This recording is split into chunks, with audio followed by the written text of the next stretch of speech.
Dr. Zakir, some scholars say that smoking is haram. I'd like to know what's your opinion. And does smoking invalidate the fast? As far as smoking is concerned, several years before, when science hadn't advanced that far, most of the scholars used to say that smoking is makruh. Based on the hadith of Muhammad sallallahu alaihi wasallam, which is mentioned in Sahih Bukhari, volume number 1, in the book of Adhan, hadith number 855, where the Prophet said that anyone who eats garlic or onion, they should stay away from us and stay away from the mosque. Prophet said that, don't come to the mosque after having garlic or onion because there's bad breath. When you are smoking, the breath is worse than onion or garlic. So based on this hadith, therefore garlic and onion doesn't become haram, it was makruh. So based on this hadith, scholars give the fatwa that smoking is makruh. But now, after science has advanced, we have come to know that smoking is nothing but it's a slow poisoning. Tobacco in any form, whether smoking, cigarettes, whether bidi, whether tobacco in hookah, whether chewing tobacco, all forms of tobacco contain nicotine and tar. And we know it's nothing but slow poisoning. That is the reason most of the non-Muslims also, they agree that smoking is haram. Not only the Muslim world, even the non-Muslims. That's the reason they put a statutory warning on the cigarette packs. They put a statutory warning saying cigarette smoking is injurious to health. Or in some countries, it mentioned general surgeon's warning or surgeon general's warning. Smoking is injurious to health. And anyone gives the ad, whether in newspaper, in the magazine or television, it is compulsory that they have to highlight the statement, smoking is injurious to health. So I'm not talking about the Muslim world, even the non-Muslim world agrees that smoking is nothing but slow poisoning. And today, according to statistics, the World Health Organization says that every year more than 4 million people die only because of smoking. And if you count the other forms of tobacco, it will be much more. And today medical science tells us, and even I had learned when I was doing my medicine in the medical college, that more than 90% of the lung cancer deaths are only due to smoking, whether cigarette or bidi or whatever it is. 25% of the cardiovascular deaths are only because of smoking. 70 to 75% of bronchitis and related deaths are only because of smoking. Smoking is nothing but slow poisoning.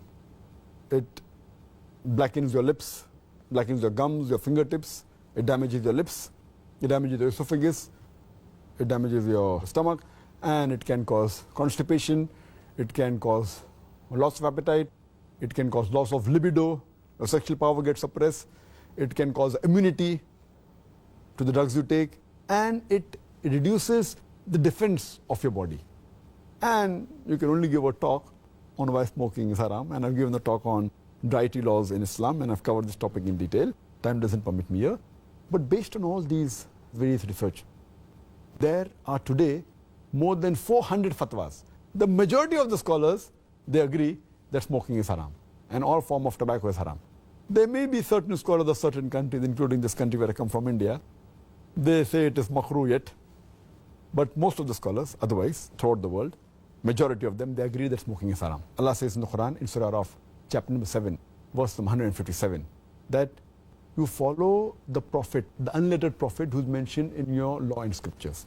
And further it says that this Prophet asks you to do things which are good for you, tayyib for you. So take what he gives it to you, what is lawful and good. And he prohibits things which are khabith, things which are unlawful, things which are bad for you. So what a Prophet gives, what he gives you which is good, take, and he prohibits you things which are khabith, unlawful, you have to abstain from it. This is the law. And Allah says in the Quran, in Surah Baqarah, chapter number 2, verse number 195, make not your own hands the cause of your own destruction, indicating that do not kill your own self. Because smoking is nothing but slow poisoning, it comes under this category, something like suicide. Slow poisoning, every puff you take, you reduce your life. So based on this, there are more than 400 fatwas saying that smoking is haram. And furthermore, this is one of the major reasons why it's haram. Furthermore, Allah says in the Quran, in Surah Araf, chapter number 7, verse number 31, eat and drink, but do not be extravagant. Allah says in Surah Isra, chapter number 17, verse number 27, that do not be extravagant, do not be a spendthrift. For verily, a person who is a spendthrift is a brother of the Satan, is a brother of the devil.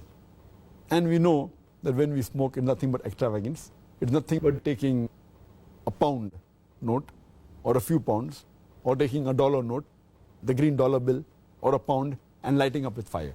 When we smoke, when we light the cigarette, it's nothing but burning money, whether it be rupees, whether it be dollars, whether it be pounds, whether it be riyals. It's nothing but extravagance, which is haram in Islam. And you can give a list of reasons why it's haram. But just to cut it short, one more reason, that you cannot harm your own neighbor. You cannot harm your own brother. And in smoking, when you exhale out the smoke, it causes more damage to your neighbor. Passive smoking is more dangerous than active smoking. And the person who smokes, when he exhales out, if the person who's a neighbor inhales the smoke, it causes more damage to him than the person who smokes. That's the reason many countries like Singapore, etc., they've banned smoking in public places. In your personal house, you can do it. In public places, in government places, smoking has been banned. So based on this, it's haram. So smoking is haram.